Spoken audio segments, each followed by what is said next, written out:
Kasus dugaan korupsi impor di Direktorat Jenderal Bea dan Cukai terus berkembang. KPK kini tak hanya menyoroti satu perusahaan, tetapi telah memeriksa lebih dari 20 perusahaan ekspedisi atau forwarder di seluruh Indonesia. Apakah praktik suap dalam impor barang ternyata jauh lebih luas dari yang selama ini terungkap?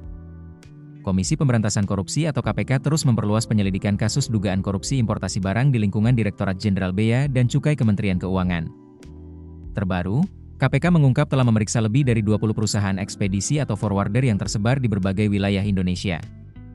Deputi Penindakan dan Eksekusi KPK, Asep Guntur Rahayu, mengatakan pemeriksaan dilakukan terhadap sejumlah petinggi perusahaan forwarder untuk mendalami kemungkinan keterlibatan pihak lain dalam perkara tersebut. Menurut Asep, penyidik tidak hanya fokus pada satu perusahaan yang telah ditetapkan dalam perkara ini, yakni PT Bluri. KPK juga tengah menelusuri kemungkinan adanya perusahaan lain yang diduga memberikan suap kepada oknum di Direktorat Jenderal Bea dan Cukai. Informasi tersebut digali melalui pemeriksaan saksi-saksi serta perkembangan fakta yang muncul selama proses penyidikan dan persidangan. Sebelumnya, KPK juga melakukan penggeledahan dan penyitaan terhadap sebuah kontainer di Pelabuhan Tanjung Emas, Semarang. Kontainer tersebut diduga milik importir yang terafiliasi dengan PT Bluri. Menurut KPK, kontainer itu telah berada lebih dari 30 hari di pelabuhan tanpa pengajuan pemberitahuan impor barang kepada Bea Cukai. Dari hasil pemeriksaan awal, kontainer tersebut diketahui berisi spare part kendaraan yang termasuk kategori barang dengan pembatasan atau pengawasan khusus dalam proses impor. KPK menyatakan akan mengklarifikasi berbagai pihak terkait, mulai dari perusahaan importir, forwarder, hingga pejabat di Direktorat Jenderal Bea dan Cukai. Dalam kasus ini, KPK sebelumnya telah menetapkan sejumlah tersangka dari unsur pejabat Bea Cukai maupun pihak swasta.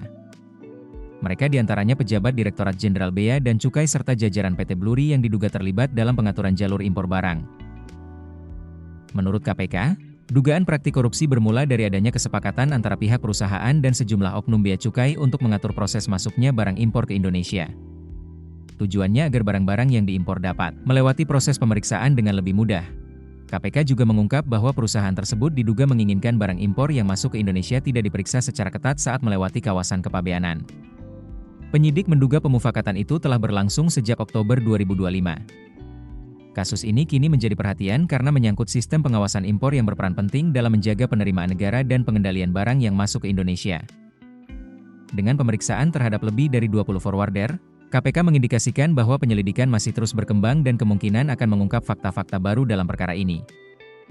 Publik pun kini menanti sejauh mana jaringan dugaan korupsi impor tersebut akan terungkap. Keputusan bisnis terbaik datang dari data, bukan tebakan. Mudah berlangganan Business Insight dengan subscribe with Google.